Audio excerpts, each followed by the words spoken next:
आज जो एसआईआर की जो वोटर लिस्ट आई है उसमें जिस किसी का भी नाम आज आया है वो नाम फाइनल नहीं है।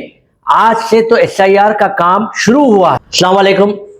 आज तेलंगाना में एसआईआर ड्राफ्ट रोल आया है, इलेक्शन कमीशन ऑफ इंडिया की वेबसाइट पर है। आप तमाम लोग अपना अपना नाम चेक कर भी लिए होंगे, मगर एक अफवाह है और एक लोग ये समझ रहे हैं कि आज के ड्राफ्ट रोल में जिस किसी का भी नाम है वो फाइनल रोल्स में भी जो अक्टूबर में पब्लिश होने वाली है उसमें भी नाम रहेगा, मगर ये बिल्कुल गलत है। ये क्लैरिफिकेशन के लिए मैं आप तमाम के दरमियान में आया हूं। आप तमाम इस वीडियो को गौर से सुनिए। आज जो ड्राफ्ट रोल में जिस किसी का भी नाम आया वो नाम इसलिए आया क्योंकि आपने इन्यूमरेशन फॉर्म लिया और सबमिट किया, चाहे वो ऑफलाइन हो या ऑनलाइन हो। जो लोग फॉर्म लेने से महरूम रहे, जो फॉर्म्स नहीं लिए और सबमिट नहीं करे, उन तमाम का नाम इस ड्राफ्ट रोल में से डिलीट हो चुका है। अब जो ड्राफ्ट रोल में है उनके लिए बहुत अहम वक्त है। एसआईआर का जो काम है अब शुरू हुआ है। जो आपने सुना था वेस्ट बंगाल में, अदर स्टेट्स में जो नोटिस आए और लोग अटेंड नहीं करे और अटेंड करे तो डॉक्यूमेंट्स नहीं लेके गए, तो यहां से नाम कटने की कार्रवाई शुरू होती है। अब आपको ये करना है, जिस किसी का भी नाम ड्राफ्ट रोल में है वो आप अपने बीएलओ से कांटेक्ट करिए या मजलिस इत्तेहादुल मुस्लिमीन के जो सदर मुतमदीन जो बीएलएस थे, जो फॉर्म इन्यूमरेशन फॉर्म के टाइम में आपके दरमियान में जो फिर रहे थे, उनसे आप राब्ते में आइए और पूछिए कि आपके नाम से कोई नोटिस या आपके घर वालों के नाम से कोई नोटिस इशू हुई क्या।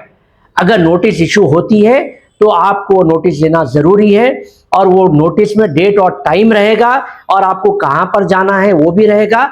आप उस दिन और उस वक्त वहां पर जाना है।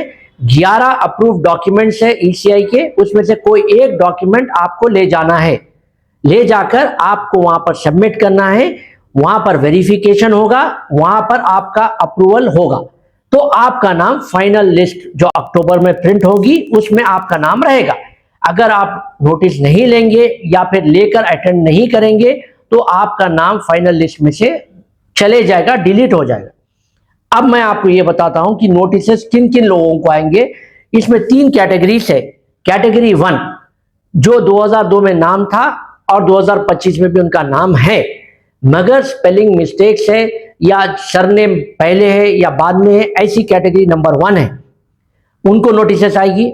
सेकेंड कैटेगरी प्रोजेनी, मतलब वहां पर आप अपने भाई भाई से मैपिंग हो गई या बहन से बहन की मैपिंग हो गई या हस्बैंड से वाइफ की मैपिंग हो गई, ये रॉन्ग मैपिंग कहा जाता है और ये प्रोजेनी के अंडर आती है, सेकेंड कैटेगरी। थर्ड कैटेगरी जो है 2002 में उनका डेटा नहीं था, उन्होंने इन्यूमरेशन फॉर्म में सिर्फ 25 का डेटा फिल कर सबमिट कर दिया, ये थर्ड कैटेगरी है। ये तीनों कैटेगरीज को नोटिस जाएंगे। ये तीनों कैटेगरीज जो है अपने नोटिस को रिसीव करना है और जो टाइम और डेट दिया गया है उस दिन आपको पर्सनली जाकर हियरिंग अटेंड कर डॉक्यूमेंट्स के साथ आपको अपना वोट अप्रूव कराना है। ये मत समझिए कि आज के ड्राफ्ट रोल में नाम आ गया तो हमारा नाम आ गया और एसआईआर खत्म हो गया। ये बिल्कुल गलत है। एसआईआर का काम जो है अब शुरू होगा, तो आपको एहतियात ये करना है कि आप बीएलओ से राब्ते में आइए और अपने अपने नोटिस या अपने अपने नाम है या नहीं है आप वेरीफाई करा लीजिए।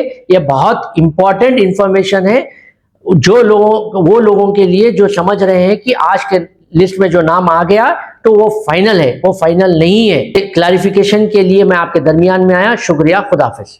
इसी तरह के प्रोग्राम, न्यूज, एंटरटेनमेंट और तमाम अपडेट्स के लिए हमारे इस चैनल जेड नाउ टीवी को यूट्यूब पर सब्सक्राइब करें और फेसबुक, इंस्टा पर फॉलो करें।